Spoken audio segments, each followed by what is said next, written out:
আগামী বাজেটে ফ্যামিলি ও কৃষি কার্ডে বরাদ্দ বাড়ানো হচ্ছে, স্বপ্ন নয়। পরিকল্পনা অনুযায়ী পর্যায়ক্রমে দেশের মানুষের ভাগ্যের পরিবর্তন করবে সরকার। কথা বলেছেন প্রধানমন্ত্রী তারেক রহমান। চাঁদপুরের শাহরাস্তিতে খোর্দখাল পুনঃখননের উদ্বোধনীতে এসব কথা বলেন তিনি। এর আগে কুমিল্লায় এক পথসভায় প্রধানমন্ত্রী বলেন, এখন বিএনপি সরকারের কাজ দেশ পুনর্গঠনের, এজন্য সবার সহযোগিতা চান সরকার প্রধান।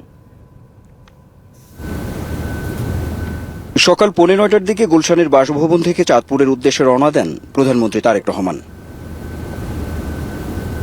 পথে পথে প্রধানমন্ত্রীকে স্বাগত জানান দলের নেতাকর্মী সহ নানা শ্রেণী পেশার মানুষ।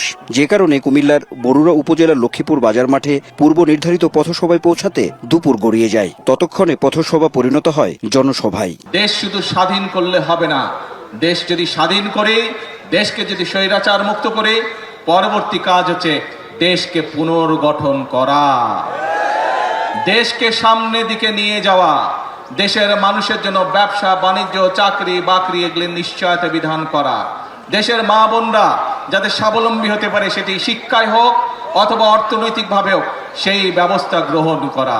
নদীকেন্দ্রিক জনপদ ইলিশের বাড়িখ্যাত চাঁদপুরের শাহরাস্তি উপজেলার ওয়ারুক বাজার এলাকায় শহীদ রাষ্ট্রপতি জিয়াউর রহমানের খনন করা খোর্দখাল পুনঃখনন উদ্বোধনী আয়োজনে যখন প্রধানমন্ত্রী পৌঁছান, তখন বেলা প্রায় 2:45। কর্মসূচি উদ্বোধনের পর খালপাড়ে একটি গাছের চারা রোপণ করেন প্রধানমন্ত্রী। বক্তব্যে তিনি খাল খনন, ফ্যামিলি ও কৃষক কার্ড সহ সরকারের নানা কর্মসূচি এগিয়ে নেওয়ার প্রতিশ্রুতি দেন। যদি আমরা ইনশাআল্লাহ খাল খনন সমাপ্ত করতে পারি, যদি বাংলাদেশের মানুষের ঘরে ঘরে মায়েদের হাতে ফ্যামিলি কার্ড পৌঁছে দিতে পারি, যদি বাংলাদেশের সকল কৃষক ভাইদের হাতে কৃষক কার্ড পৌঁছে দিতে পারি, দেশে কর্মসংস্থানের ব্যবস্থা করতে পারি, তাহলেই প্রিয় ভাই বোনেরা একমাত্র সেই শহীদদের আত্মত্যাগের মর্যাদা দেওয়া সম্ভব হবে।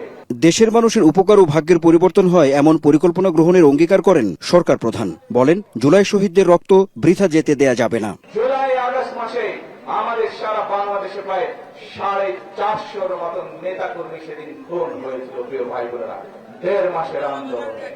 এখন প্রিয় ভাই বোনেরা, এই যে মানুষগুলো তাদের জীবন আত্মহুতি দিয়েছে, তাদের এই রক্ত কি আমরা বৃথা যেতে দিতে পারি না। দেশ গঠন ও দেশ গড়ার কাজে সবাইকে সঙ্গে চান তারেক রহমান।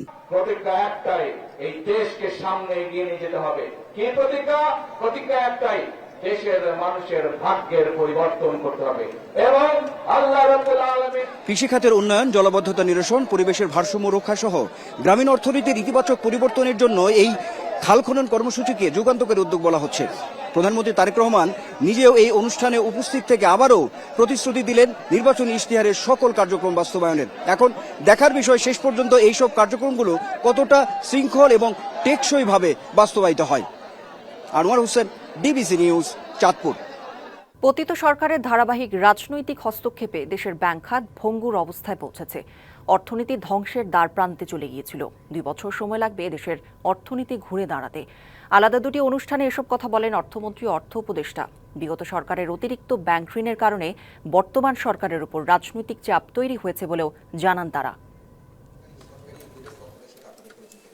শনিবার সকালে রাজধানীর কারওয়ান বাজারে বাংলাদেশ চলচ্চিত্র উন্নয়ন কর্পোরেশনে আসন্ন বাজেটে মূল্যস্ফীতি নিয়ন্ত্রণের চ্যালেঞ্জ নিয়ে আয়োজিত প্রাক বাজেট ছায়া সংসদ বিতর্ক প্রতিযোগিতা অনুষ্ঠিত হয়। অনুষ্ঠানে প্রধানমন্ত্রীর অর্থ ও পরিকল্পনা উপদেষ্টা বলেন, IMF এর ঋণের কারণে দেশের নীতি নির্ধারণে স্বাধীনতা কিছুটা ক্ষতিগ্রস্ত হয়েছে। IMF এর দ্বারস্থ না হয়ে সেই সময়ে মধ্যপ্রাচ্যের দেশগুলো এই সংকটে লাভবান হচ্ছিল, আর বাংলাদেশে ছিল উদ্বৃত্ত জনমানুষ। আন্তর্জাতিক মুদ্রা তহবিলের ঋণের ঘায়ে রেখে আমরা যাইনি, আমরা টানছি। মূল্যস্ফীতি শুধু বৈশ্বিক সংকটের ফল নয়, বরং দেশের কাঠামোগত দুর্বলতা এর জন্য দায়ী বলেও জানান উপদেষ্টা। শিক্ষার, স্বাস্থ্যের, এর পল্লী দারিদ্র বিমোচনের উদ্যোগ, এটা তো সাধুবাদ পাওয়ার কথা। সেখানে তো মানুষের আনাগোনা হতে হবে, মানুষ বাদে দালানগুলো রয়ে গেছে। এই পরিস্থিতির পরিবর্তন হওয়া দরকার, অর্থাৎ লুটপাট করা হয়েছে। এদিকে দুপুরে চট্টগ্রামের আগ্রাবাদে মা ও শিশু হাসপাতাল মেডিকেল কলেজের 18 তলা ভবনের ভিত্তিপ্রস্তর স্থাপন করেন অর্থমন্ত্রী। অনুষ্ঠানে বলেন 50,000 কোটি টাকা বকেয়া রেখে গেছে বিগত সরকার, সেগুলো পরিশোধ করতে বর্তমান সরকারের হিমশিম দশা। পেয়েছি বিগত সরকারগুলো থেকে, সেটা মাইনাস মাইনাস এন্ড মাইনাস, এখানে যোগ কিছু নাই। প্রথমে আমরা এখান থেকে বের হতে হবে, তারপরে অর্থনীতি সামনের দিকে যাবে। মন্ত্রী আরও জানান, এবার বাজেটে স্বাস্থ্য খাতে সর্বোচ্চ বরাদ্দ দেওয়া হবে, যাতে হতদরিদ্র মানুষ বিনামূল্যে স্বাস্থ্যসেবা পায়। এইবার আমাদের বাজেটে স্বাস্থ্য খাতে বরাদ্দ আমরা অনেক বাড়িয়ে দিচ্ছি। প্রিভেন্টিভ হেলথ কেয়ারের কথা বলছি, প্রাইমারি হেলথ কেয়ারের কথা বলছি। এটা বাংলাদেশের প্রতিটি নাগরিকের নাগরিক অধিকার। শুধু ভবন ও অবকাঠামো না করে শিক্ষা প্রতিষ্ঠানগুলোতে মানসম্মত শিক্ষা দেওয়ার প্রতি জোর দিতে সংশ্লিষ্টদের তাগিদ দেন অর্থমন্ত্রী। জান্নাত সাথী, ডিবিসি নিউজ ডেস্ক। বাংলাদেশ ভারতের সুসম্পর্ক নির্ভর করছে আগামী ডিসেম্বরে পানির ন্যায্য হিসায় ফারাক্কা চুক্তির নবায়ন কেমন হবে তার উপর। কথা বলেছেন বিএনপি মহাসচিব ও স্থানীয় সরকার মন্ত্রী মির্জা ফখরুল ইসলাম আলমগীর। জানান, জনগণের স্বার্থ উপেক্ষা করে কোনো চুক্তি করবে না বিএনপি সরকার। রাজধানীর ইঞ্জিনিয়ার্স ইনস্টিটিউশনে ফারাক্কা লং মার্চ দিবস উপলক্ষে বিএনপি আয়োজিত আলোচনা সভায় এসব কথা বলেন তিনি। ঐতিহাসিক ফারাক্কা লং মার্চ দিবস উপলক্ষে এই আলোচনা সভার আয়োজন করে বিএনপি। যোগ দেন বিএনপি নেতারা সহ বিশেষজ্ঞরাও। দেশের নদী ও পানির ন্যায্য হিস্সা আদায়ে সবাইকে ঐক্যবদ্ধভাবে সোচ্চার হওয়ার আহ্বান জানান তারা। ফারাক্কা দিয়ে তারা যে পানি নিয়ে যাচ্ছে, কলকাতা অঞ্চল, ভারতের সুন্দরবন অঞ্চল, পশ্চিমবঙ্গ অঞ্চলের যে উপকার হচ্ছে, এক্স্যাক্টলি ওই পয়েন্টে আমাদের ক্ষতি হচ্ছে। অনুষ্ঠানে যোগ দিয়ে পানি ও পরিবেশগত সংকটের পাশাপাশি দেশের সাম্প্রদায়িক পরিস্থিতি নিয়ে গভীর উদ্বেগ প্রকাশ করেন বিএনপি নেতারা। কলকাতা বন্দরের নাব্যতা রক্ষা করার জন্য আপনারা একটা দেশের কে নানাভাবে এর যে মানে প্রাণ বৈচিত্র্য, এর যে নদীর বৈচিত্র্য, সেটাকে আপনারা ধ্বংস করে দেবেন। পানির সমস্যা, পরিবেশের সমস্যা, আরেকটি সাম্প্রদায়িক শক্তি উত্থানের সমস্যা। কারণ সাম্প্রদায়িক শক্তিকে উস্কানিটা আসে, অন্য ঘরে আগুন লাগে, আমার ঘরে না পড়লেও তাপ লাগবে। সুতরাং আমরা একটা তাপ অনুভব করছি, সেই কারণে আমাদের সজাগ থাকতে হবে। প্রধান অতিথি বিএনপি মহাসচিব ও স্থানীয় সরকার মন্ত্রী মির্জা ফখরুল ইসলাম আলমগীর বলেন, দেশের স্বার্থ উপেক্ষা করে কোনো চুক্তি করবে না বর্তমান সরকার। ভারতের সরকারের কাছে স্পষ্ট বার্তা জানাতে চাই এই আলোচনা সভার মধ্য দিয়ে, যে আলাপ আলোচনার মাধ্যমে অবিলম্বে এই ফারাক্কার যে চুক্তি, সেই চুক্তি বাংলাদেশের জনগণের সঙ্গে আলাপ করে তাদের অভিপ্রায় অনুযায়ী, তাদের চাওয়া অনুযায়ী এটাকে সম্পাদন করতে হবে। এটা খুব পরিষ্কার কথা আমাদের। অন্যথায় যে কথাটা এখানে অনেকেই বলেছেন, যে ভারতের সঙ্গে যে সুসম্পর্ক স্থাপিত হওয়া সুযোগ এসেছে, সেটা নির্ভর করবে ভারতের এই গঙ্গা চুক্তি বা আপনার ফারাক্কা চুক্তি সম্পাদনের উপর দিয়ে। এ সময় দেশের স্থিতিশীলতা নষ্ট করতে কেউ কেউ সরকারের বিরুদ্ধে অপপ্রচার চালাচ্ছে বলেও অভিযোগ করেন মির্জা ফখরুল। দেশের যে স্থিতিশীলতা আছে, সেই স্থিতিশীলতাকে বিনষ্ট করবার পায় তারা চালাচ্ছে। ফজলে রাব্বি সৌরভ, ডিবিসি নিউজ, ঢাকা। ফারাক্কার বিরূপ প্রভাবে বছরের পর বছর ধরে প্রত্যক্ষভাবে ক্ষতিগ্রস্ত হচ্ছে চাঁপাইনবাবগঞ্জের চরাঞ্চলের মানুষ। শুষ্ক মৌসুমে ভারতের একতরফা পানি প্রত্যাহারের ফলে এই অঞ্চল অনেকটা মরুভূমিতে পরিণত হয়। আবার বর্ষায় ফারাক্কার সব গেট খুলে দিলে হঠাৎ ফুঁসে ওঠে পদ্মা, ভাসিয়ে নিয়ে যায় বাড়িঘর, ফসল সহ সবকিছু। এই অঞ্চলের জীববৈচিত্র্য, নদী তীরবর্তী মানুষদের রক্ষার্থে নদী খননের কথা বলছেন পরিবেশবিদরা। ভারত থেকে চাঁপাইনবাবগঞ্জের পাংখা পয়েন্ট দিয়ে বাংলাদেশে প্রবেশ করেছে পদ্মা। 1975 সালে এখান থেকে প্রায় 16.5 কিলোমিটার উজানে ফারাক্কা বাঁধ নির্মাণ করে ভারত। এরপর থেকেই বদলে যেতে শুরু করে এই নদীর গতিপথ। একসময় সীমান্ত দিয়ে প্রবাহিত এই নদী ক্রমেই ভাঙতে থাকে চাঁপাইনবাবগঞ্জের আলাতুলি, চরবাগডাঙ্গা, নারায়ণপুর, পাকা, উজিরপুর ও দেবীনগর ইউনিয়নের বিস্তীর্ণ অঞ্চল। আর ভাঙন কবলিত এসব এলাকা পরিণত হয় ধুধু বালুচরে। নিয়ন্ত্রিত পানি প্রবাহের কারণে একাধিক চ্যানেলে বিভক্ত হয়ে পড়ে পদ্মা, যা এই অঞ্চলের মানুষের দুর্ভোগের বড় কারণ হয়ে দেখা দিয়েছে। গ্রীষ্মকালে যখন কোনো পানি থাকে না, চারিদিকে দুধু, তখন কিন্তু পানি দিচ্ছে না। আর যখন পানির প্রয়োজন না, তখন আমাদের পানি দিচ্ছে। যখন পানি ছেড়ে দিচ্ছে বর্ষার সিজনে আমাদের সব কিছু নিয়ে ভাসিয়ে চলে যাচ্ছে। এই ফারাক্কা বাঁধের কারণে আমাদের জীবিকা নির্বাহ করাই কঠিন হয়ে পড়েছে। এদিকে এই অঞ্চলে জীববৈচিত্র্য নদী তীরবর্তী মানুষদের রক্ষার্থে পদ্মা নদী খননের কথা বলছেন পরিবেশবিদরা। পদ্মা নদী শুকিয়ে যাওয়ার কারণে নদী তীরবর্তী যে মানুষগুলো আছে তারাও ক্ষতিগ্রস্ত।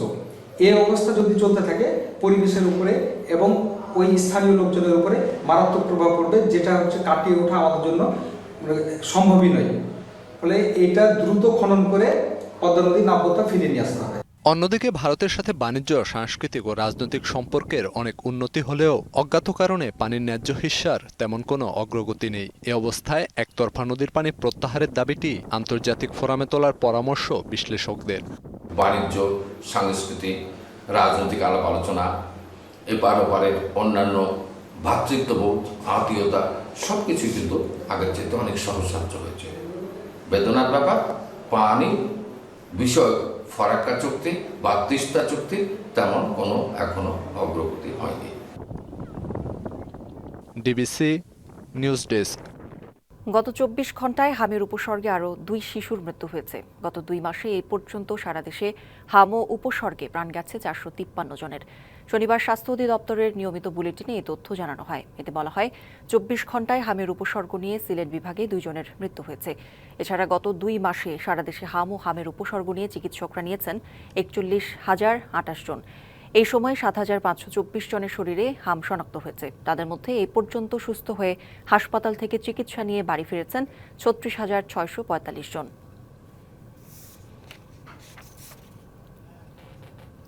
হামের প্রকোপ কিছুটা কমতে শুরু করেছে, এমনটাই বলছেন চিকিৎসকরা। তবে রাজধানীর হাসপাতালগুলোতে রোগীর সংখ্যা কমেনি। এর কারণ দেশের বিভিন্ন জেলা থেকে জটিল অবস্থায় থাকা শিশুদের আনা হচ্ছে ঢাকায়। রাজধানীর শিশু হাসপাতাল ও ইনস্টিটিউটের চিকিৎসা সেবা নিয়ে সন্তুষ্টি জানালেও ওষুধ দেয়া হচ্ছে না, এমন অভিযোগ বেশিরভাগ অভিভাবকের।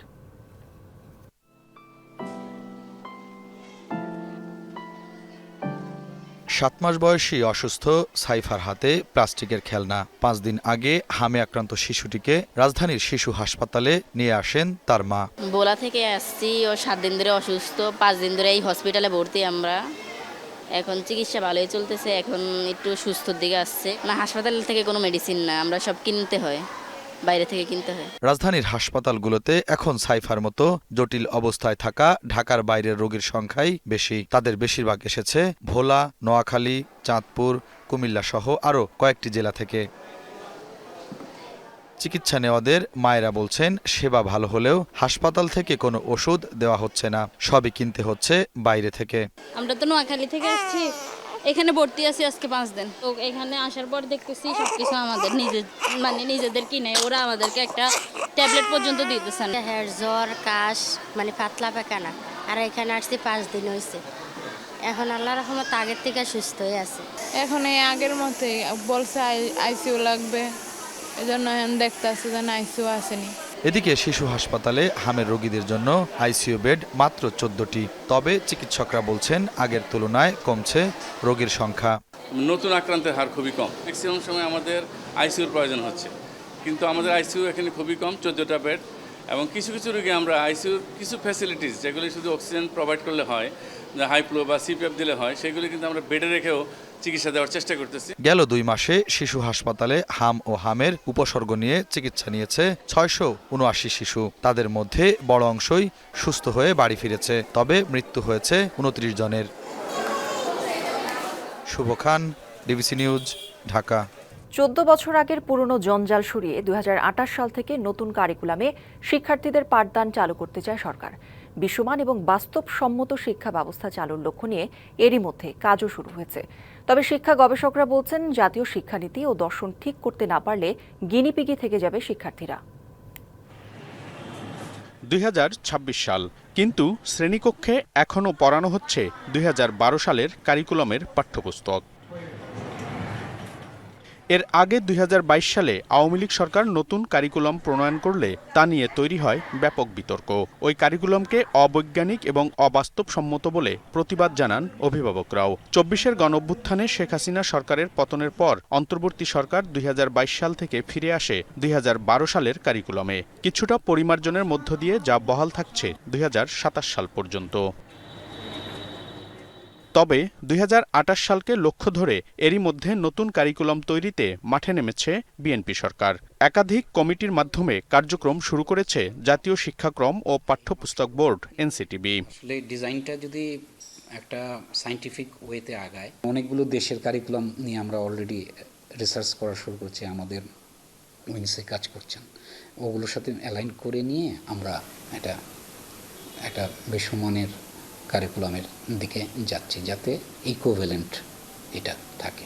নতুন কারিকুলামে গুরুত্ব পাচ্ছে কারিগরি শিক্ষা, বাড়ানো হচ্ছে খেলাধুলাও, আর বাংলা ও ইংরেজির বাইরে যুক্ত হচ্ছে তৃতীয় ভাষাও। কেউ বলছে 5 থেকে তৃতীয় একটা ভাষা, কেউ আমার ব্যক্তিগত হচ্ছে যদি আমরা নম চমস্কির ভাষা অ্যাকুইজিশনের জায়গাটা করি, তাহলে ক্লাস 3 অল্প বয়স থেকে, অর্থাৎ বাংলা ইংরেজি পড়বে, তার পাশাপাশি আরবি বা কোরিয়ান বা জাপানিজ বা চাইনিজ বা ইউরোপিয়ান কোনো ভাষা।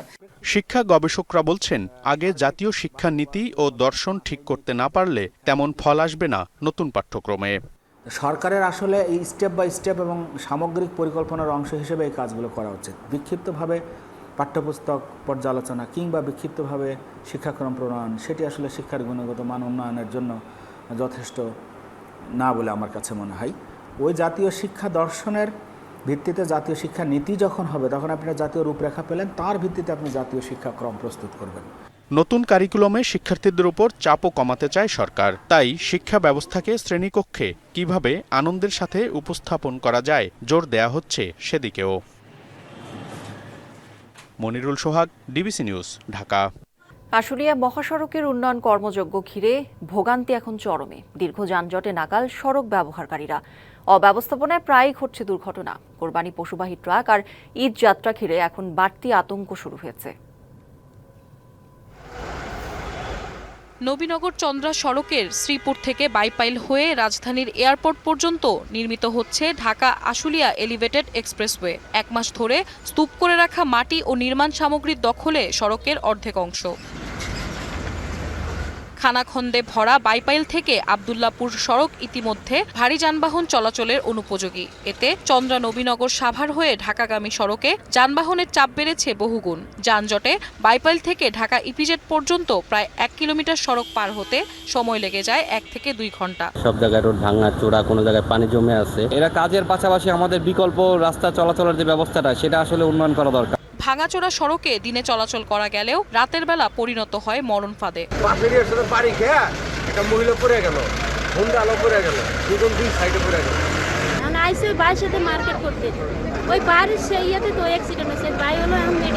উত্তরবঙ্গ থেকে আসা পশুবাহী ট্রাক ও ঈদ যাত্রায় বাড়তি চাপ সামাল দিতে দৃশ্যমান কোনো প্রস্তুতি নেই এখনো। বিশেষ দিনগুলো আসলে এটা সংস্কার করা হয়, কিন্তু এই সংস্কার 2 দিনও টিকে না। সড়ক জনপথ চাপিয়ে দিচ্ছে এলিভেটেড এক্সপ্রেসের উপরে এবং এলিভেটেড চাপিয়ে দিচ্ছে সড়ক জনপদের উপরে।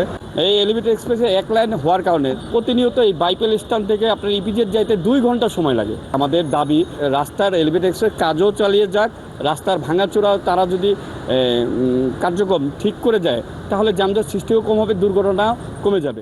বরাবরের মতোই দায়িত্বশীলদের আছে আশার বাণী। আমরা একাধিকবার রুটস অ্যান্ড হাইওয়ের সঙ্গে এবং যারা কাজ করবে তাদের সঙ্গে কথা বলেছি। এখন যেহেতু রাজ্য সরকার এটা কাজ করবে রাস্তা ভালো করার জন্য, ওনারাও বলতে যতটুকু সম্ভব আমরা দ্রুত চেষ্টা করবো। এখন প্রজেক্টটা তো কাজ চলতেছে, তো এখন আমরা এটা মেরামত কাজ হাতে নিয়েছি ঈদের ছুটিকে মাথায় রেখে, এবং এটা আমরা 18 তারিখের মধ্যে আমাদের সব কাজ মেরামত কাজ শেষ হয়ে যাবে ইনশাল্লাহ। এই ডেভেলপমেন্টটা তো হঠাৎ করে করা যায় না, একটু সময় লাগবে। এই ঈদটাই জনগণের একটু কষ্ট হচ্ছে, এই জন্য আমরা দুঃখ প্রকাশ করছি। এখনই কার্যকর উদ্যোগ না নিলে ঈদে ভোগান্তি আরও বাড়বে, সেই আশঙ্কা করছেন এই পথ ব্যবহারকারীরা। DBC news desk. রপ্তানিমুখী 26টি পোশাক কারখানার নামে ভুয়া বিল ভাউচার ব্যবহার করে প্রায় 10.5 কোটি টাকা লোপাটের অভিযোগ উঠেছে আওয়ামী লীগ নেতা ও প্রিমিয়ার ব্যাংকের সাবেক চেয়ারম্যান ডাক্তার HBM ইকবালের বিরুদ্ধে। সকালে রাজধানীর পল্টনে ইকোনমিক রিপোর্টার্স ফোরামের অডিটোরিয়ামে আয়োজিত এক সংবাদ সম্মেলনে ভুক্তভোগী শিল্প উদ্যোক্তারা এই অভিযোগ করেন। আওয়ামী লীগ সরকারের আমলে প্রিমিয়ার ব্যাংকের নারায়ণগঞ্জ শাখা থেকে অভিনব জালিয়াতির মাধ্যমে বিপুল অঙ্কের এই অর্থ হাতিয়ে নেওয়া হয় বলেও অভিযোগ করেন শিল্প উদ্যোক্তারা। এ সময় তারা বলেন, আবেদন না করার পরও জোরপূর্বক শিল্প উদ্যোক্তাদের ওপর বড় অঙ্কের ঋণ চাপিয়ে দেওয়া হয়। এ বিষয়ে বাংলাদেশ ব্যাংকে অভিযোগ করেও প্রতিকার মেলেনি বলেও জানান ভুক্তভোগীরা। উল্টো এখন প্রিমিয়ার ব্যাংকের জালিয়াতির দায় ভুক্তভোগী ২৬ শিল্প উদ্যোক্তার কাঁধে চাপানো হচ্ছে বলেও অভিযোগ করেন তারা।